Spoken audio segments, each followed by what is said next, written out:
नाजरीन आपको अपडेट करें कराची से, जहां हमारे नुमाइंदा खसूसी जावेद इब्राहिम मंगी के मुताबिक महकमा एक्साइज कराची की बड़ी कार्रवाई।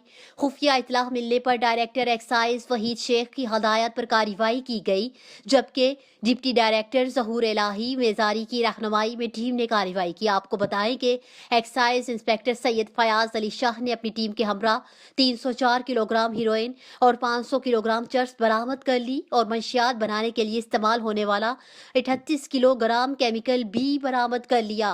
कार्रवाई सरजानी टाउन के सेक्टर 70D में की गई। सूबाई वजीर मुकेश कुमार चावला का कहना है कि कराची की तारीख की सबसे बड़ी कार्रवाई है। पकड़ी जाने वाली हीरोइन की मालियत 1.4 बिलियन अमरीकी डॉलर बताई जाती है, जबकि पकड़ी जाने वाली चर्स की मालियत 1.5 मिलियन अमरीकी डॉलर है। एक मुलजिम मोहम्मद उस्मान को गिरफ्तार कर लिया गया है।